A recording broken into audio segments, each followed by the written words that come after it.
Salute, salute, salute. Welcome to the Real Big Fruit Podcast. I am your host, Big Fruit, the Michael Jordan of recording. Also known as the voice of the streets, better known as your boy Francis H. The most hated, sometimes known as your boy the MC, the most controversial. What's happening out there on this Tuesday night, election Tuesday night? Y'all see the title, y'all know what it is. Black Knowledge will be in the building. He got his email. He will be opening his link soon, and we gonna get it rocking. It is live. Please, if you are in the building, smash the like button. Show some respect for the homie. It's going down. I got some questions. We're gonna talk to Black Knowledge. But let me say to y'all, I already explained to y'all what this platform is on. I'm on a new wave. I'm doing new things. So don't come up in here expecting to hear a lot of shoot 'em up, bang bang shit from this man, because he did enough of that already on other platforms. Understand this. This is going to be an educational tool. This is going to be a teaching moment. All right? So y'all make sure y'all tap in and listen to Black Knowledge. But once again, we live with it right now.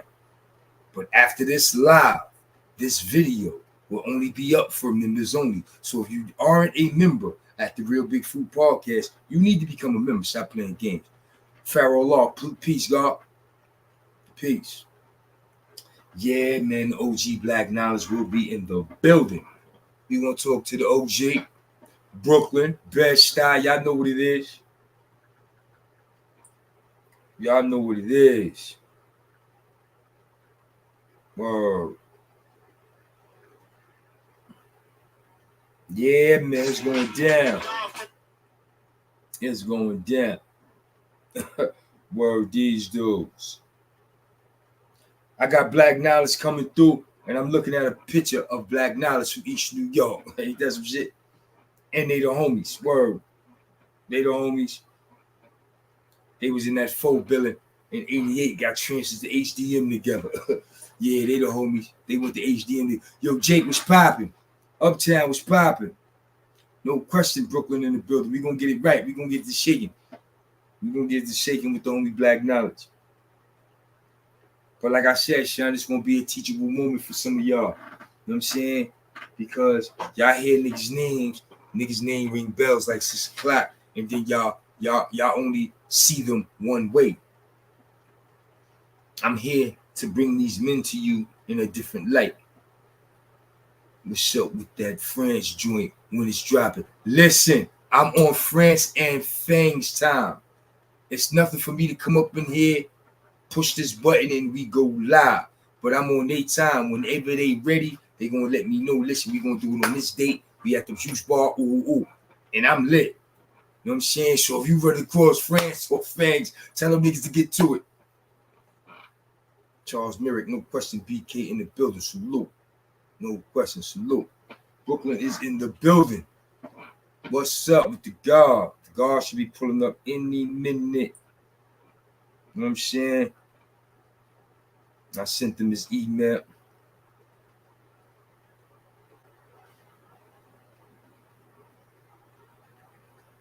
Oh, he just hit me.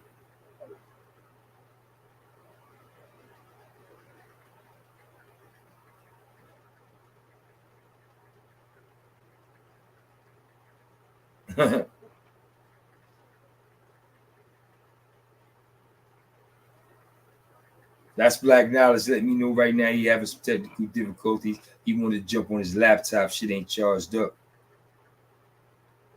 But he gonna use his phone. Everybody else use their phone. Shit. I don't think nobody use a laptop. Brooklyn Mo definitely don't be using no laptop when we get it to Rocket Part Show. Mr. T Page. Dino Chain. Yeah, man. Word, son. Holla at France and motherfucking Fangs and tell them niggas let's go. You know what I'm saying? That's gonna be a real good one, right? You know what I'm saying? This right here is gonna be an educational tool and it's gonna be very informative. But France joint gonna be, that's gonna be crazy. When we start talking about how that shit went down and where them courts railroad that young man, 16 years old, gave him 50 years. You know what I'm saying? Oh my God. God is so good, man. You know what I'm saying? He got out that situation. thanks to Bush and many of families and friends of the wrongfully convicted. Word, they went and got France, man. You know what I'm saying? So we gonna have France on the joint soon. We definitely gonna have France in the building soon. But right now, it's all about black knowledge, son. It's all about black knowledge. As soon as he tap in, son, we gonna get it to shaking. You know what I'm saying? He got to use his phone, so he probably got an email on his phone and all that shit. He was trying to do his laptop. I guess he was giving him some problems. But he is communicating with your bro. You know what I'm saying? He letting me know he trying to get it together. He is pulling up. You know what I'm saying? Black knowledge is pulling up. Yes, indeedy. Yeah, man. I hope y'all got y'all membership shaking, man. I told y'all, man, I'm going to shake it up on the Real Big Food Podcast. We going to do different things. They not getting these exclusives for free. So if they tap in for the live, of course they can rock out. But once this live go off, that shit will be for members only, son. I'm sorry. So y'all better start calling it people, telling them to get a membership, or calling them and telling them tapping this live, one or the other. You know what I'm saying? He's mentally locking in. He probably is, but he been locked in. I'm gonna keep it 100 with you. I think the guard been ready to go. The guard been ready to go.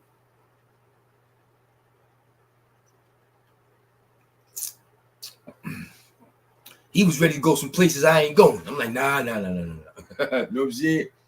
But the guard ready to go, man. The guard ready to go. He gonna get it right on his phone. You know what I'm saying? He gonna pull up. In the meantime, let me see what's shaking. Yo, how did y'all like that episode 1 of C74? If y'all tapped in on that, how do people join the line? They gotta watch it. They gotta watch it on YouTube. Ain't nobody coming up in here. Open the link.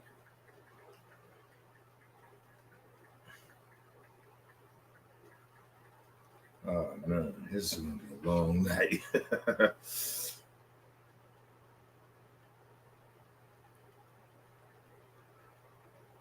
You worried about everybody else, man? Fuck that. Open this link and let's go. I ain't worried about how everybody's gonna watch it. They gonna tap into YouTube. It ain't our responsibility to tell people how to watch this shit, man. Well, let's get it to shaking. I ain't got time for that. Niggas ain't gonna wait till the last minute to ask you 1,000 questions about how to tap into the live. They watch YouTube. That's how they gonna tap into the live, like everybody else.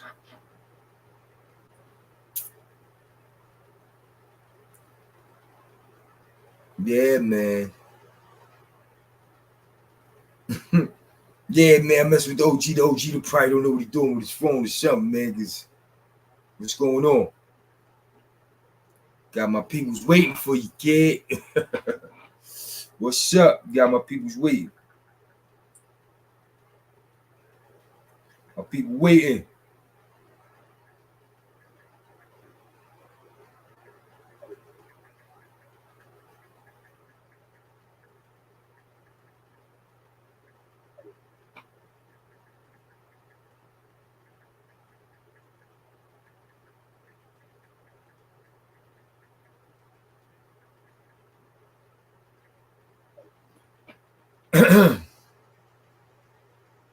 Yo, what's popping up? You like this joint? I'm telling you, shit, wait, it's gonna get gritty. It's gonna get gritty, son. I was down in the 4-Billy movie shaking. I was shaking it up. You know what I'm saying? I was shaking it up. I was acting a fool. You know what I'm saying? Listen, man, he bullshitting, man. You gotta get this shit together. Shy, what's popping? Queens in the building. There you go. He here, y'all. He finally got this shit right. Y'all ready to rock out? Y'all ready to rock out? Okay. Y'all ready? Let's get it to shake. Peace. Peace, homie. Peace. What's you can hear me loud and clear, God? Absolutely. Partner delay, man. You know I'm not tech savvy. I know. I told him we was cursing you out. We was in here cursing you out. One of the guards was like, nah, he locking in. He getting focused. Nah, I had to, right. I'm locked. I'm definitely locked in. I'm definitely focused. I told him that. I said the guard been locked in all week. Yeah, I'm locked in. I'm focused.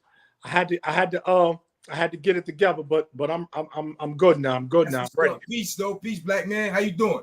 Peace, man. I'm good, bro. How you? I'm great. It's an honor and a privilege to have you on the platform. They've been waiting for you. And for those that don't know, we have Black Knowledge from Sumner Projects, Bed-Stuy, Brooklyn. We have Knowledge on the live. Knowledge is an OG out of Brooklyn. And when you hear OG and you hear Black Knowledge from Sumner, everybody like to think of Black Knowledge in one light. Okay, well, we're here to present Black Knowledge in a different light, because that light you may have heard of him in, he presented that to you numerous times with the homie St. Laz.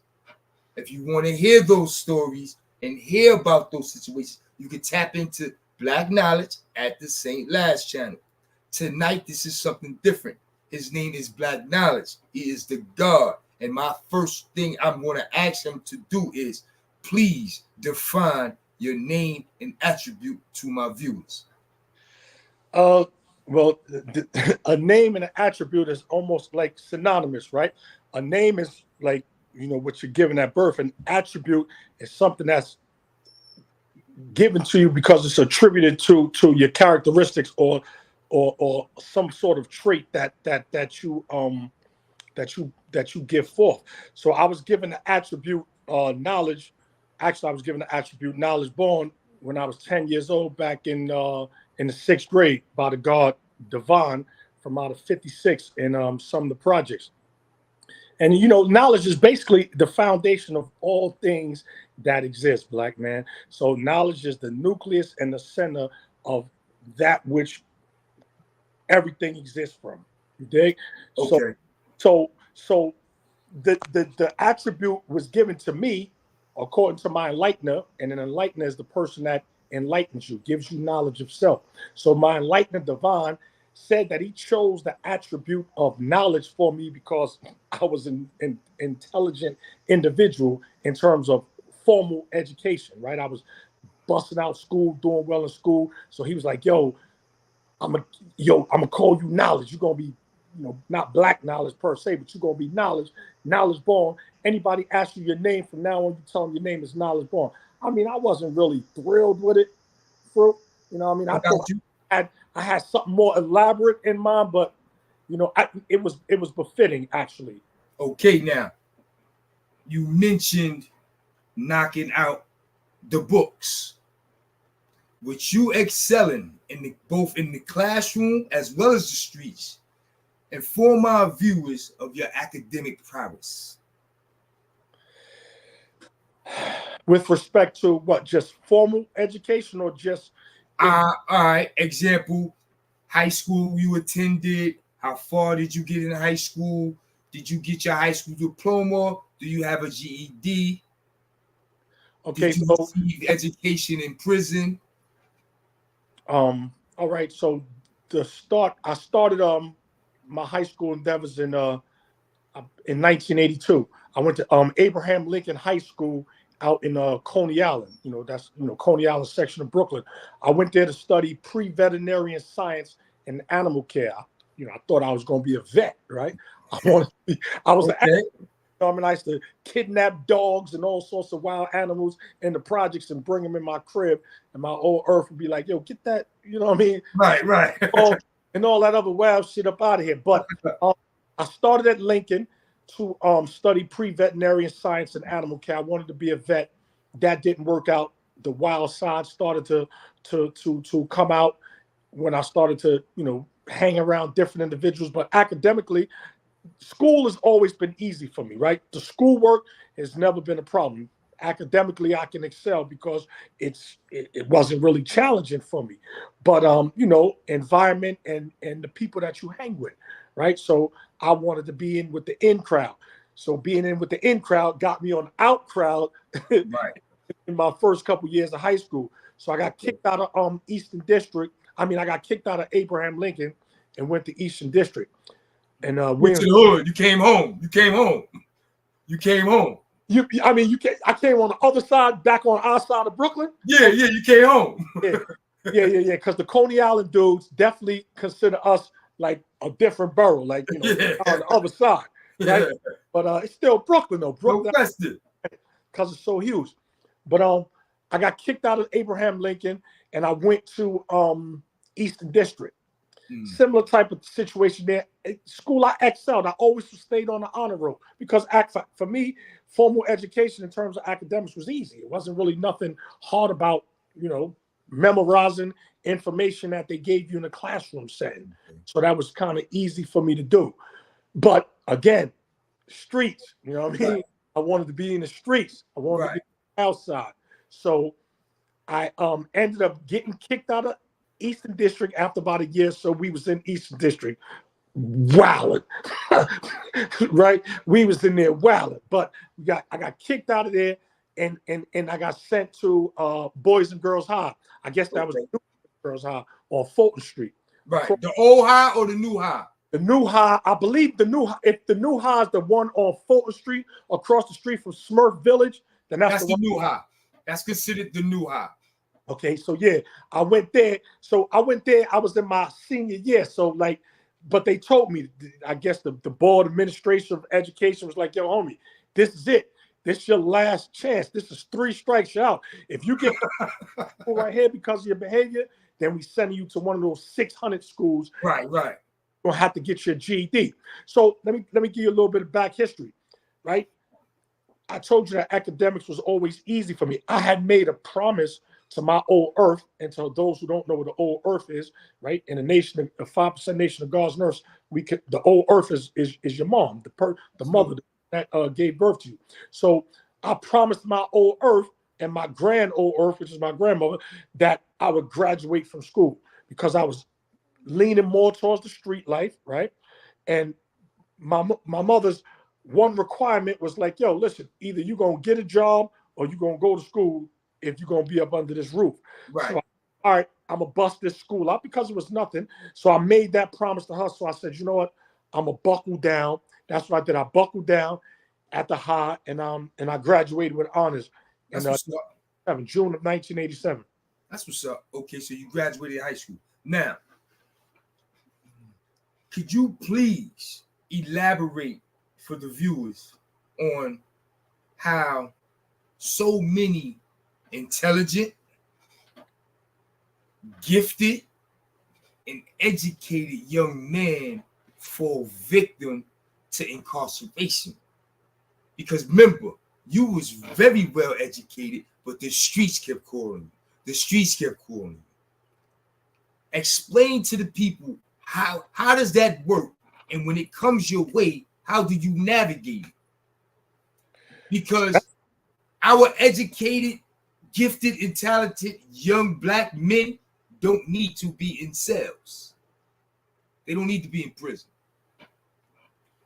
So for me, that's a multifaceted answer. It's because it deals with several parts and several different dynamics. One would be your family structure, your household, right? So it depends on, right, what type of environment that you're being brought up in. A lot of us were brought up, especially those who grew up in the projects, man. A lot of us grew up in single family households, and some, for the most part, grew up in dysfunctional households. So we had single family household, dysfunctional households, right? So now imagine trying to couple that with a kid that's mentally adept, and he's trying to stay focused on his academics, but when he comes from school, he got all of this at home. And then the third aspect of that, which is what I feel is a major portion of it, is environment. Homie, your environment plays a major role in how you develop and how you grow. But for me, I believe living in Sumner and having some of the experiences and encounters with the individuals that I ran across, I would have probably been doing something else, right? Somewhere dealing with hard sciences or somewhere running a corporation because, right, it was easy for me, right? The information for me to retain it was easy for me. But listen, homie, you go to school, right? right? And I'm gonna take it back to my era. You go to school, right? School wasn't really looked highly upon back then because not in the hoods where we're from, not in the projects, because the gangster or the person that portrayed the gangster or the street life received the accolades, right? They were the ones that were sought after by the women, right? So men pursue women, the guys want the girls. So if I'm an educated dude, right, for lack of a better word, a square or whatever, not necessarily a lane, but a square, because I'm on the curb, I'm not in the street, right? But I see that the attention and the interest in women and stuff like that lies on the other side with those people in the street. If I'm not strong enough, homie, I'm gonna start gravitating towards that, especially if I have a group of individuals that I'm cool with, my day ones, and that's what everybody doing. The peer pressure. There you go, homie. You hit peer pressure. Peer pressure. Peer pressure is a major influence on dudes. So I guess the jewel in that is to try to remain as steadfast as possible and don't succumb to the peer pressure. If everybody's not that strong, but for those who are, don't succumb to the peer pressure and stay the course. Because had I not went the street route and did incarceration and bids, the sky was the limit for me, homie. So you believe education is important and valuable? I don't believe. I know that for a fact. And showing proof. See, right.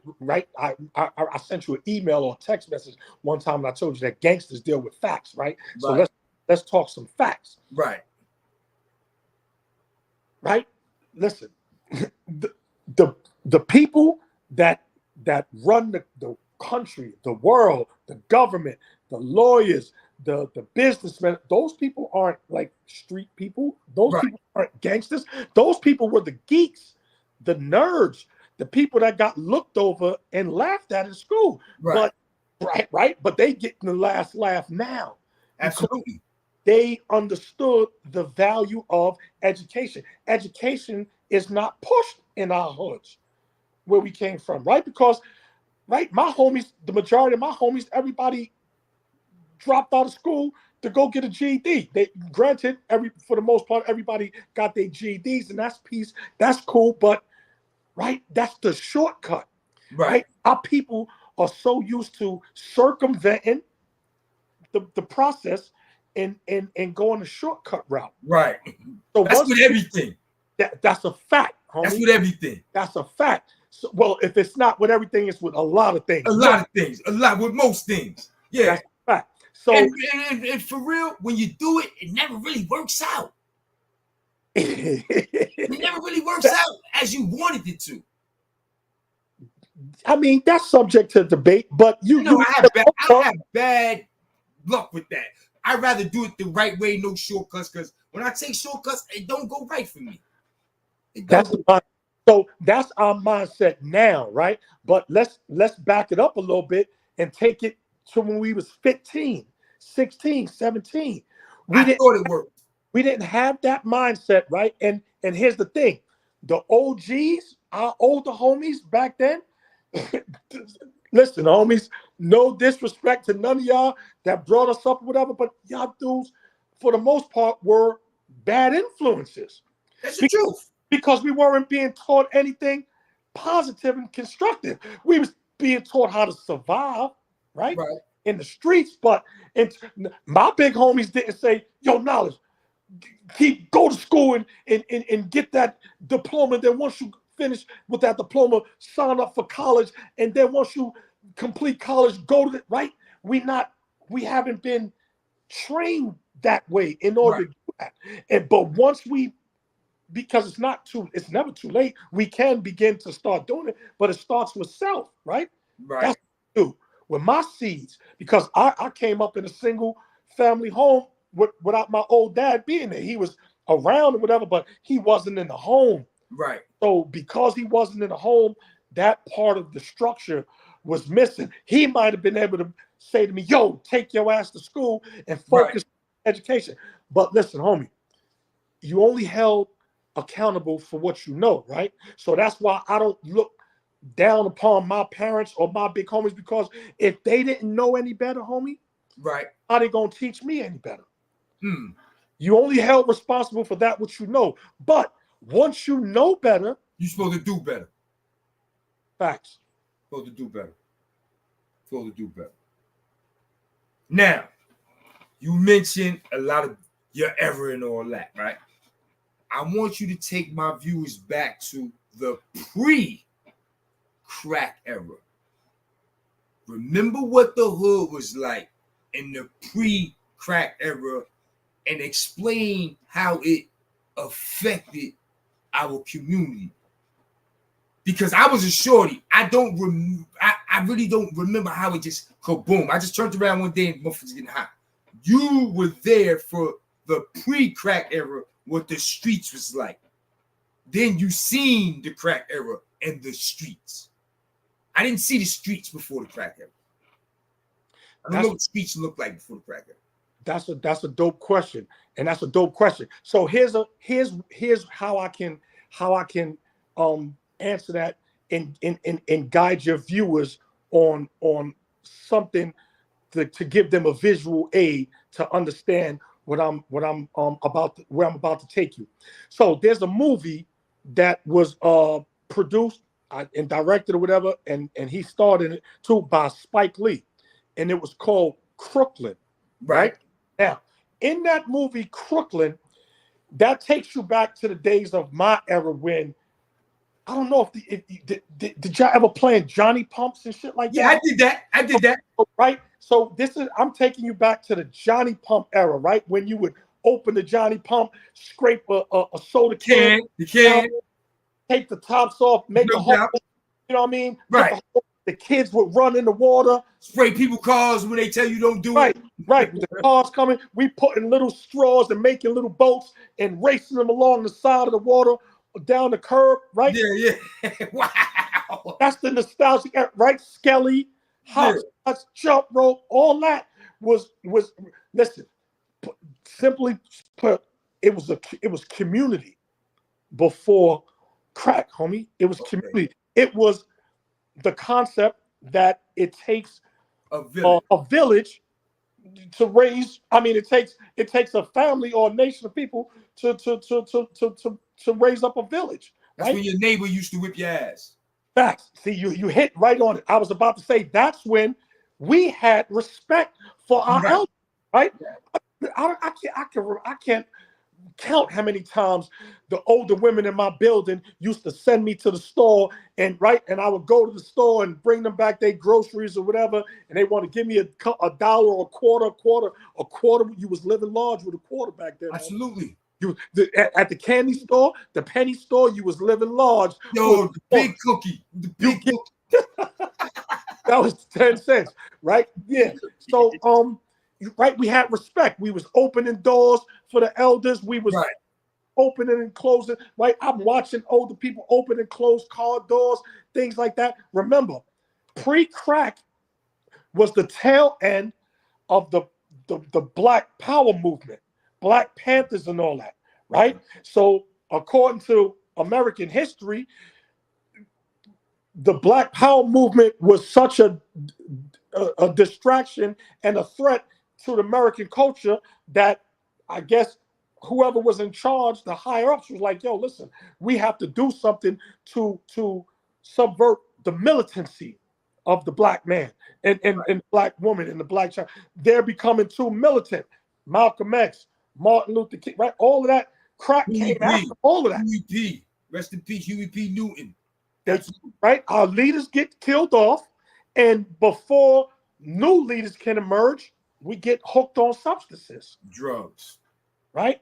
So if you keep a group of people drugged and not in their right state of mind, then you can either control them, you can basically do what you want with them, homie, because they're not of sound mind and body to offer up much resistance.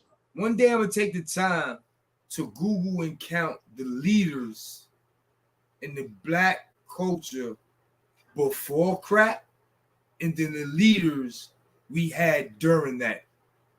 If it's a big like fluctuation in the numbers, because remember, you named Malcolm, you named Martin, we had Huey P, we had Bobby Seale. All that was before crack. Well, we had Jesse and Al during the crack. You know what I'm saying? Like, I'm doing the knowledge. Like, oh shit. Like, we really didn't have no real black leaders during that time. You're right. Word, you're right. Man, it's those type of conversations is such a rabbit hole that you would have to go so far down. You gotta think. That's why I said I would have to really sit down and do some research before I just run my mouth. Because there's no immediate solutions to those type of issues and problems that we face. But I think that was by design, right? Because if you hit them from so many different angles, right, they not gonna know up from down, left from right. Drugs, incarceration. Right. Getting hit from so many different angles. We getting drugs pushed in our community. We getting in large numbers. We getting guns, and we killing each other too, so we can war with one another and right? Go to jail. Right. Keep them separate. Yeah. Keep them warring with each other, and that's how we can control them. So but pre-crack, man, the whole I was about 7 or 8 years old before I realized my old earth. My mom told me, "Yo, we live in the ghetto, right? We're poor." I didn't know I was poor. Right. Right. Living in the ghetto wasn't a bad thing back then because it wasn't as bad as it had became post-crack. Right. Pre-crack, I thought. Right. I had nice clothes. My mom's always kept my brother and myself fresh. We was like freshest kids in the projects. We had a clean apartment, right? Food in the refrigerator. Right. So I'm good. We living large. Right. We weren't. Yeah. Really, but that was the love we had back then. And like you said, community. Everybody was together. So what you didn't have, your neighbor had, or what your moms didn't have, a girlfriend down the hall had. You know what I'm saying? It was different before. How many times you knocked on a neighbor's door or a neighbor knocked on your door for some sugar? I can't count. Kool-Aid. I can't count. Milk. How many times you woke up and your mama wasn't home, but you knew where she was? You went down the hall and knocked on somebody's door. My mama here. You know what I'm saying? Like, yeah. I remember that. And that's all pre-crack, bro. That was that. Listen, you got mad comments in here. We've been flowing. I ain't read none of your comments, bro. I ain't gonna do you like that. I'm gonna read these comments. You gonna do you like that? No, I ain't gonna do you like that. They've been in here. Pharaoh Law, peace God. That was one of the guards from earlier. Charles Merrick, peace God. BK in the building. Okay, Uptown, peace, my boy Uptown. Shaheem, my boy Shaheem Johnson from Queens. You might know Shy, peace. Rome from Far Rockaway, peace. Shy said knowledge is a good man. Knew the God since Elmira 89. Always stand up, loyal brother. RP Ash and Knowledge B. So you told you knew him. Tell him I send my love. Tell him I send my love and my regards. That's Shaheem. That's the homie right there. Yeah, he right here. He listening. He said, "True indeed, growth and development. We are defined by our yesterdays, nor governed by our todays, but rather we are the shapers and trendsetters of tomorrow." Peace, God. Your man, Vincent was popping. Little Vincent. If you listen to this whole interview, you see I jacked your swag, right? Salute to my man Vincent Gilbert. He is the man who steered this interview for me and made sure I represented and do the great job. And Vincent said, "Is it true that black knowledge was accepted?" I knew he was gonna come with some shit. Accepted into the pre-vet program at John Jay. Pre-vet? Yeah. Nah, not pre-vet program at John Jay? Now the pre-vet program was that Abraham Lincoln. That was high school. I was accepted in John Jay College of Criminal Justice. Oh, criminal justice as well. Okay, that's what's up. Oh, my wife in the building. She said peace to the platform. Omar Palmo said fire. Yo, Goldies, you know what's up. RP to, he said RP to my old Earthful Queen. I appreciate that, brother. Giaconda Story said the interview is fire. William Durham, MacDougal Street in the building. MacDougal? Yeah, word. MCV in the building. Room for Fire Rockaway said, I used to go to the pharmacy for this lady and she would give me $1. I was balling. That's a fact. 50, That beat my 50-cent cookies, jingles, and little now ladies. And there we go. The now a quarter water was good money for you. And your friends $5, you was living large back in the day. I guess we took them back. Vincent said, I want to know Black Knowledge getting accepted to John Day. So he's on you about that. What's going on with that? Why he riding you? What's going on? You got some shaking? No. So that was the beginning, almost I guess the beginning of the end, because so what happened was, right, I told you school was easy for me. I easily navigated through school, but at the same time, simultaneously, I was in the streets. So here's what happens, Fruit, right? Sometimes in life, right, and you see it play out in movies and shit like that too. We do so much that we can't go no further, right? Meaning we have to pay the piper. So although I was excelling academically and doing well in school, I was heavy, right, in the streets, right? Right. Heavy. Like those are like, but how was you such a this type of figure in the streets, but you was in school, right? Monday through Friday, I was in school, and on the weekends and after school, I was in the streets, right. So what happened was, I had done so much street shit that it caught up to me, right? And I had to pay my tithes. So it just happened at an inopportune time, because right after graduation, while you're in school, before you graduate, you send out your college letters and all that. And I sent out different letters to different places, but I really wanted to go to John Jay because I wanted to study criminal law, because I wanted to be a criminal defense attorney, because I love to debate and I love to argue, right? Okay. So shit, that's one of the good tenets of a criminal defense lawyer. You ever been on a debate team? Huh? You ever competed debating, like on a debate team? Not nationally, but in school, yeah, I competed. Right. In school, I used to debate my teachers. They used to kick me out of class because I wouldn't shut up. Right? I'm not gonna shut up because I got the right answer, and I'm not trying to hear nothing you trying to tell me. I was that dude. Right. So yeah, I got accepted to John Jay, and then right when I got my acceptance letter and all that, here come prison. Right? Wow. Couldn't escape that, because I had done too much to go any further without paying the piper. Yeah, I had to pay. Okay, I got you. Myrtle Ave, Skate City. No doubt. Right. Berlin Broadway. Okay, Codename Moss has a great question for you. He said, did any past beefs interfere with your schooling, running into anybody from the streets while you were in school? Damn, you got a nice little following, homie. They've been waiting for you, bro. Questions. So interesting, very interesting. So look, shit, you might as well have called me Jim Carrey when I was in school, bro, because I wore a mask, right? So when I got to Boys and Girls High, that was my senior year, right?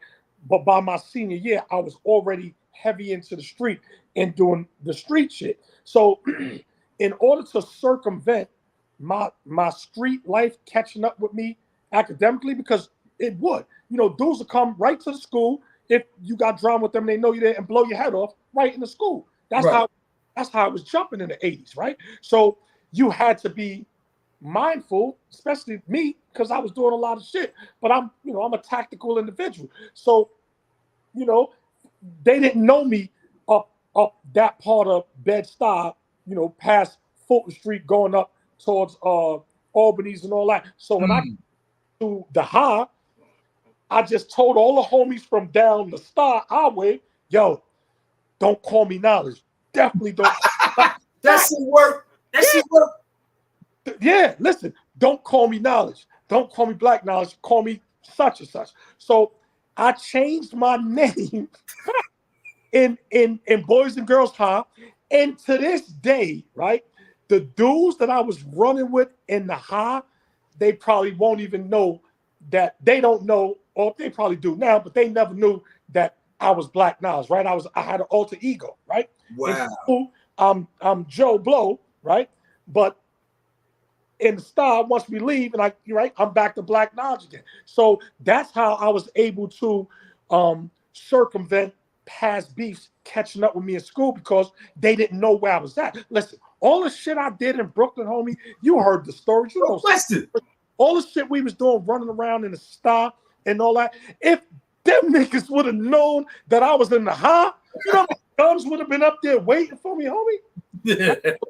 It was a couple cats that I ran with back in 86, 87 and Boys and Girls House. Shout out to my little man, Cal Govaz. He was off of Fulton Street.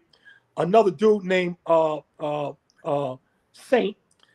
And little homie Dice from Brevoort. Dice from Brevoort. There's a couple dudes.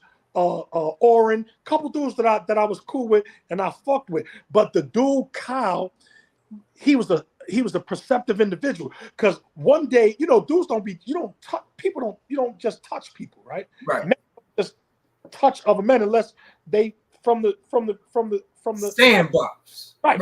So, but I guess I was looking a little too beefy and brolic for 16, 17 year old. So the little homie Cal, you know, it's always bad little dudes that's always doing something. So Cal came up to me one day in school and he touched my chest, right? Because I used to wear a long black trench coat and I had the shotgun, the double barrel sawed off shotgun on the string in the trench at school, and a bulletproof vest on.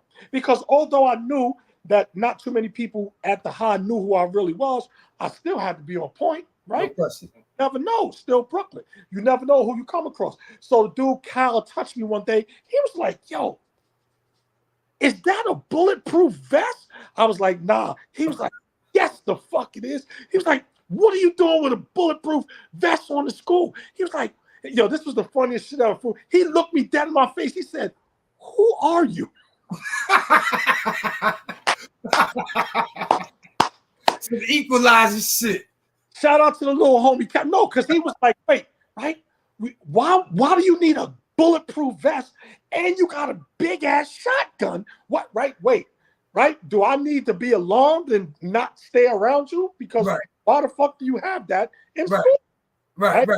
He didn't know the alter ego, the dark side, right? So, but I kept him in the dark. I was like, nah, you know, I forgot what bullshit excuse that I gave him. He didn't really jack it. He wasn't going for it, but that was my little man. We remained cool, but that was just so funny that he was like, yo, what you doing with a bulletproof vest? Right? But I had to have a bulletproof vest on just in case some of that old shit caught up to answer the homie question. And that was a brand new high school when you was there. That you was there right after Pearl graduated and all that shit. Yeah. So Pearl used to play. So Boys and Girls High used to rival Abraham Lincoln every year for the championship. From 82 all the way up to when I graduated, it was always really Boys and Girls High versus Abraham Lincoln. That was the top rivalries because, you know, Marbury and all them. Yeah. They got that history. Lincoln had a really great basketball program, and so did Boys and Girls High. When I went there, Frank Mickens was the principal, and to me, Frank Mickens was the real Joe Clark. You know how they had that movie, what, Lean on Me? Yeah. With principal called him Joe Clark. Would be Jersey. Baseball bat Joe. Nah, listen. I used to have to run and hide from the principal, homie, because he used to want to take my jewelry, right? This is the 80s. We running through Delancey Street and all that, robbing every jewelry store, right? I had Mr. T truck jewelry, and they ain't never paid not near coin for not near piece. All the jewelry store heists and shit we did. So the principal was like, nah, bro, that's gonna cause too much problems. You running around with all that jewelry around on your neck, somebody gonna want to take it. I'm like, ain't nobody taking nothing from me, right? The black knowledge side coming out, but I had to chill. Like, nah, I'm cool. He like, nah, let me get that. I think Mr. Jones or Mr. Johnson was the dean, a black dean with a bald head. Brown dude. He saved me too. Different story. But yeah, a lot of stories, homie. Yo, Laz, how you like that? lot Shout out to Laz. Shout out to the whole. Let you go. Now I gotta touch on this last question before I let you go. Please inform the viewers of your position as CEO of Blacking Out Entertainment, as well as home of the Brave Bullies. Yo, bro, you was digging. Where'd you get the Blacking Out Entertainment from, homie? That's on you. Yeah, that's a fact. That's on you. So I started Blacking Out Entertainment back in probably 2010, 11, 12, something like that, in Pennsylvania, where I'm at, right? And the reason I did that is because back then, this part of Pennsylvania where I'm at, for our people, black people, Hispanic people, whatever, we didn't really have much to do, right? Outside of our little bars and clubs that constantly kept getting shut down. So I said, I'm from the hood. I know Tracy Morgan. I know a lot of different people. So I said, okay, actually, it was Tracy Morgan's idea, right? I'm at one of his shows with him. I think we was at it's a comedy club in Manhattan that Tracy used to always play. I can't remember the name of it. It was up there not too far from the Shark Bar, with the old Shark Bar. But anyway, it was a comedy club that Tracy Morgan played a lot in Manhattan. And he used to always, tell me and a lot of other homies pull up. So I always go there and pull up. And he'd be like, yo, no, you out there in Pennsylvania, right? They don't have any venues. I'm like, venues? What the fuck is a venue? Right. I didn't even know what a venue was, right? He was like, yo, that's a place, where you can rent out a space and, you can rent out the space and utilize it for an event. I'm like, what type of event? He's like, concerts, comedy shows. So Tracy Morgan put the bug in my ear. Okay. Entertainment field. He's like, yo, you're around me all the time. You're an intelligent dude. People like you. Everybody that I bring you around likes you. So, right, like, get in the game. Right. So that's where that came from. I started Blacking Out Entertainment, and out here in Pennsylvania, I was the top promoter, bringing out the likes of Fabulous, Fat Joe, Bobby Shmurda, Lil Durk. Shout out to the homie Lil Durk too, man. Free Lil Durk. Hope he that situation.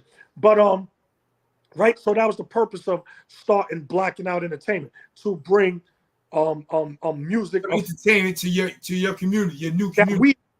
That our people like. And the home of the Brave Bullies, that was something that I recently endeavored on in probably like maybe 2021 or something like that, that I started Home of the Brave Bullies. That's my dog kennel, right? I breed American bullies and pit bull terriers, right? I have like 7 dogs, and I take care of them and I breed them and I sell the pups, and I keep the dogs in my home. The dogs are like my extended family, bro. No question. I have 3 of them too. I got 3 little ones. Is that a very lucrative business though? It can be, right, homie, but with anything, it's about your hustle and your grind and how much, what your work ethic is, right? You're not going to get nothing if you don't put nothing into it. So if you want it to be lucrative and successful, then it can be based upon your work ethic. But if you think you're just going to jump into the dog business and make $1 million in your first year, I don't see that happening. I don't see that happening. I'm not saying it's impossible, but I don't see that happening. Right. No, because I had to talk about them bullies. I definitely had to talk about. I got 3 little ones. I should have brought them up here. I told you I was gonna put them on the screen when you came, man. I left them downstairs. Listen, my brother, I appreciate you tapping in with the people. But before we go, the floor is yours. Touch the people and let them know what you got to say. The floor is yours. I mean, well, first and foremost, man, shout out to the homie Fruit, man, for inviting me up here to your platform and opening up your platform for me to you know, have some real talk, right? You know, it's a lot of different things going on, and sometimes real talk can be refreshing, right?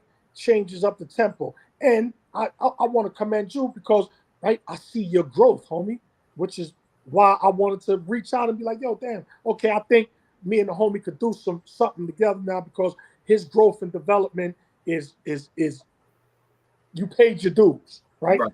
Paid your dues, and it's showing, right? Your subject matter, your topics, the way you carrying it. You know what I mean? I'll be seeing you trying to be fresh to death. What you got on? I got to represent, son. I got got to on over represent. there? I only get right. I only get right when y'all come through. I see When that y'all Yankee, come through, I'm gonna get right. that crisp Yankee, I, and I, that I keep a blazer on for the brothers, man. blazer, When y'all homie. come through and represent, I'm gonna be right. I'm gonna have my mind right, and I ain't gonna play with it, man. I'm gonna represent. You know what I'm saying? When y'all come through, I'm gonna represent. Okay, and that's as you should, and that's well respected, and that's appreciated. But just, you know, just some upcoming things that I have going on. I know a lot of people might have wondered, like, well, damn, Knowledge in St. Lazarus doing a lot of stories. Whatever happened to that? It's called growth and development, right? I got all that out my system. All of that was bottled up. All of that street stuff, all of those street type stories and those endeavors. Although when I told those stories, I always tried to, you know, lead the people with a message or whatever to deter the youth from those type of activities, because at the end of the day, you lose more than you gain. But I grew from that, right? And a lot of major things are in the work. I'm 3/4 of the way done with the book, right? Oh shit! Happening.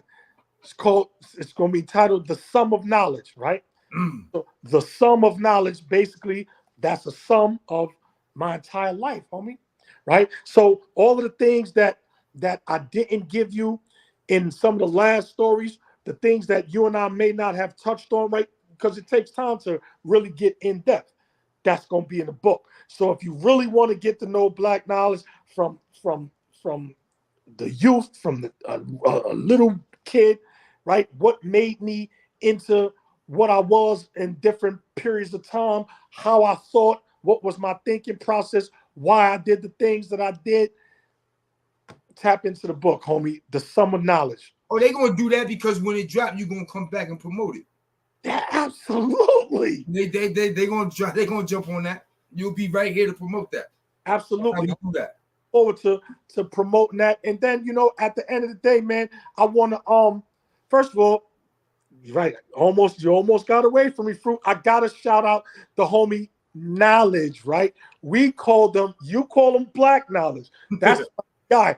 We didn't call him Black Knowledge because they was already calling me Black Knowledge. He was from East New York, and back then, all the 5%ers from the Star, when we came across 5%ers from East New York, whatever, everybody was a part of the A team. Whether you was a part of the A team or not, if you was a guard body, coming from the East, you was A team. So we gave the other knowledge that you call Black knowledge, we gave him A team knowledge. So I was taught me something. You know what you just taught me something, because I always called him 18 knowledge, and dudes used to be like, he not 18. I said, yes, he is. His name 18 knowledge. That's dudes what we like, nah, bro, he not 18. Whoa, you just now you broke that down for me.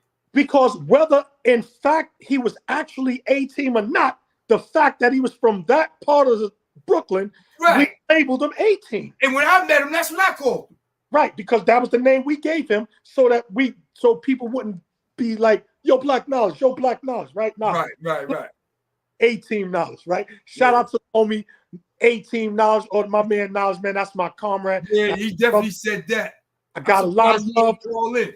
Want to say welcome home to the homie Tut, man. Tut and I, we go way back. If you want to hear about some of the stories between Tut and I, you're gonna have to tap in to that Sum of Knowledge, right? Right, because Tut and I go back, homie. So welcome home to the homie Tut, man. Stay on your grind, homie. You and Mrs. Johnson, keep doing what y'all doing. That Black love that y'all portraying, putting up there, it's looking beautiful. I'm loving that. Watch how you navigate with these funny internet people, and enjoy your freedom, Tut, because freedom is a beautiful thing, man. It should be a must for everybody, right? Because when we was younger and taking it for granted, right, we didn't know what we was missing. Right.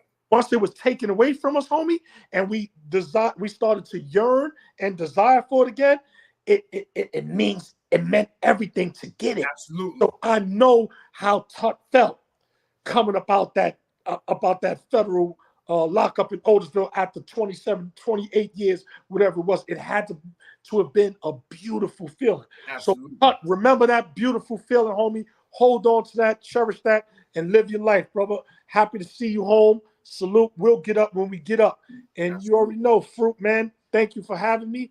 And to all my homies, man, stay up, man. Stay focused. Stay on your grind. Never give up. Never count yourself out. Never let anybody else count you out. Because if you put your mind to it, you can always do whatever it is you want to do, homie, at any given time. Thank you, God. I appreciate you, man. And we gonna wrap because I'm gonna be on you about the summer knowledge. I'm gonna be on you about the summer knowledge. All right, God? Peace, homie. Peace. Enjoy your night. You too. There y'all have it. We had the God Black Knowledge in the building. I want to appreciate y'all for blowing the spot up. It was like 70 of y'all in here tonight. And I really appreciate y'all for doing what y'all did. Because the homie came through here and he represented. I told y'all all that other shoot 'em up bang bang shit. He explained to y'all, I got that shit out of my system on St. Laz. He explained that. So I wasn't going to come here and try to get him all riled up with that corny shit. But you saw he got caught up. He got caught up. He couldn't resist it. He got caught up, boy. He went in. You know what I'm saying? Oh, my God. I can imagine them niggas back in Boys and Girls High School back in the 80s. Wow. That was Pearl's spot. Yeah, Pearl put that shit on the map. Pearl got that scholarship to Syracuse University. You know what I'm saying? From Boys and Girls High. Yeah, Boys and Girls is a motherfucker. But yeah, like I told you, man, Black Knowledge was going to come here and bless the people. This was going to be a teachable moment. It was going to be an educational tool. And I really, really, really hope y'all got something from that interview. And like I said, when I break out tonight, it is over. And if the people miss this interview and they want to catch up with Black Knowledge, they're going to have to tap in as a member. So make sure y'all get your memberships and do the right thing, man. Support this program. Y'all even heard what Black Knowledge said. He see the growth. He see the subject matter. He see the difference. Listen, man, support your boy. It's 60 of y'all motherfuckers in here. For what? For what? And then y'all, if y'all don't support the channel, y'all won't be able to be in here 60 deep again. You know what I'm saying? Because I ain't going to be able to get niggas to be on the platform. Because y'all ain't supporting the platform. Support the platform, son. I don't know how many likes we got. You know what I'm saying? Because I'm on StreamYard, I'm not on actual YouTube, so I don't know how many likes we got. You know what I'm saying? But somebody know.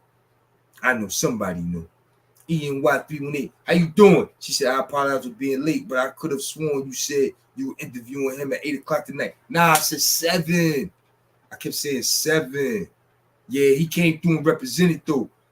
But you a member. You can go back and watch it.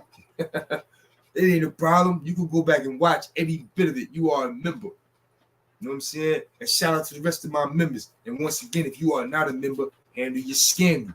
Listen, man, it's your boy Big Food. I do what I do. I come through and represent, and I give the people what they want. I give y'all an hour of nothing but Black knowledge and nothing but knowledge and wisdom. Nothing but jewels. You know what I'm saying? So I hope y'all was paying attention. Word to mother. Don't worry about it. We good. It's coming right on, right back, right now. It's going to be up right now for members only. So until next time, y'all know what it is. Your boy Big Fool. I'll tap in with y'all tomorrow. Salute.